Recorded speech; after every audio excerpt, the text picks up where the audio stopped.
नमस्कार। हाँ, नमस्कार। आज हम एक बहुत ही दिलचस्प गाइड पर बात कर रहे हैं। ये जीएम सोलंकी जी ने लिखी है लहसुन की खेती पर।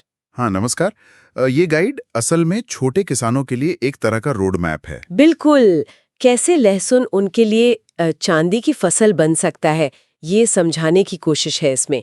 मतलब बीज चुनने से लेकर बेचने तक। सब कुछ। सही कहा। और सोलंकी जी का मानना है कि लहसुन सिर्फ मसाला नहीं, ये किसानों के लिए मुनाफे का एक बड़ा जरिया बन सकता है। क्यों?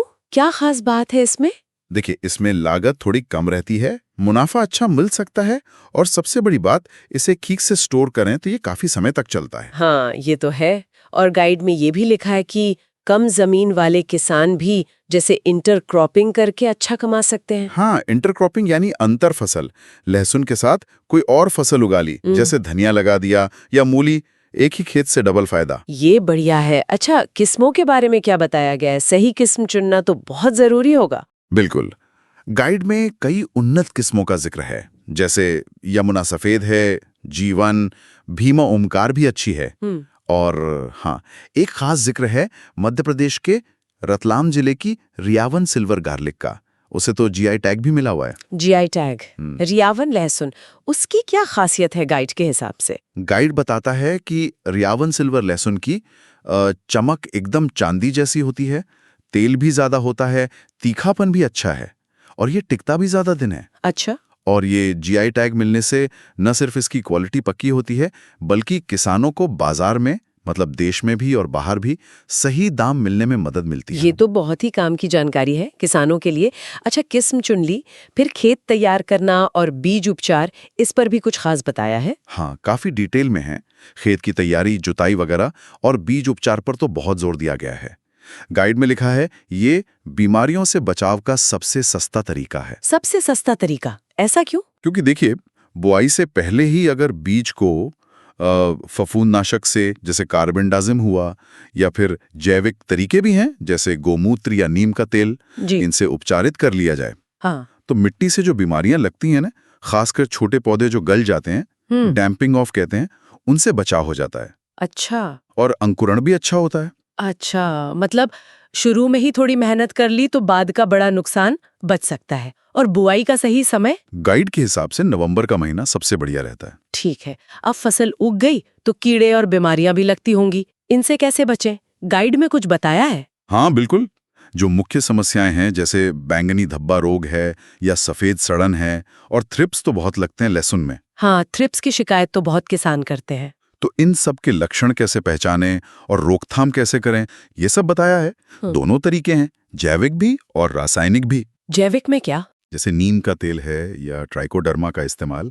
और एक बहुत इंटरेस्टिंग चीज है स्टिकी ट्रैप्स के बारे में। स्टिकी ट्रैप्स, वो चिपचिपे वाले कार्ड? हाँ भाई, गाइड बताता है कि नीले रंग के स्टिकी ट्रैप्स थ्रिप्स के लिए सबसे ज्यादा असरदार होते हैं, और पीले वाले सफेद मक्खी और माहू यानी एफिड्स के लिए। अरे वाह, ये तो काफी स्पेसिफिक जानकारी है। हाँ, ये कीटों पर नजर रखने और उनको पकड़ने का सस्ता और पर्यावरण के लिहाज से भी अच्छा तरीका है। सही बात है।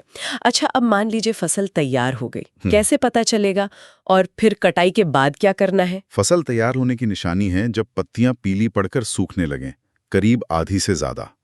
फिर कटाई के बाद छंटाई, सफाई करनी है, और सबसे जरूरी काम है सुखाना, जिसे क्योरिंग कहते हैं। हाँ, क्योरिंग, इस पर गाइड में खास जोर है।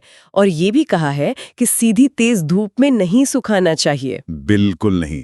गाइड साफ कहता है कि लहसुन को कटाई और छंटाई के बाद छायादार, हवादार जगह पर फैलाकर सुखाना है। करीब 2-3 हफ्ते लगते हैं इसमें। इससे क्या होता है? इससे लहसुन का छिलका मजबूत हो जाता है, अंदर की नमी कम हो जाती है, और वो फिर लंबे समय तक खराब नहीं होता। भंडारण क्षमता बढ़ जाती है।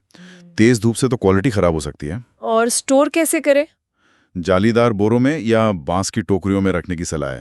हवा लगती रहनी चाहिए, पॉलिथीन में बिल्कुल नहीं। समझ गए। और आखिर में सबसे जरूरी सवाल, बाजार और सही दाम, इसके लिए क्या सुझाव है? गाइड कहता है कि अगर किसान भंडारण कर सकें और फसल निकलने के तुरंत बाद ना बेचकर कुछ महीने रुक जाएं, तो अक्सर बेहतर दाम मिल जाते हैं, क्योंकि तब बाजार में माल कम होता है। हाँ, ये तो सप्लाई डिमांड की बात है। बिल्कुल। और एक और जरूरी सलाह है, बिचौलियों से बचने के लिए किसानों को समूह बनाना चाहिए। जैसे एफपीओ होते हैं ना, किसान उत्पादक संगठन। हाँ, एफपीओ। तो समूह बनाकर अगर किसान सीधे बेचें तो मोलभाव करने की ताकत बढ़ जाती है। और आजकल तो ई नाम जैसे ऑनलाइन सरकारी मंडी प्लेटफॉर्म भी है, उनका भी इस्तेमाल कर सकते हैं। सही है। तो कुल मिलाकर ये गाइड तो लहसुन उगाने वाले किसानों के लिए एक पूरी किताब है और छोटी बड़ी बात का ध्यान रखा गया है इसमें।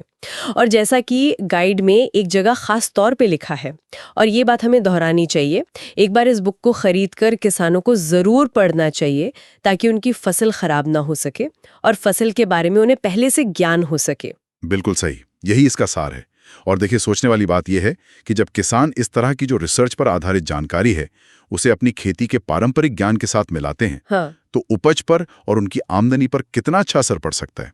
ये सिर्फ लहसुन की बात नहीं है, किसी भी फसल के लिए एक बहुत महत्वपूर्ण नजरिया है। सही जानकारी ही असली ताकत है।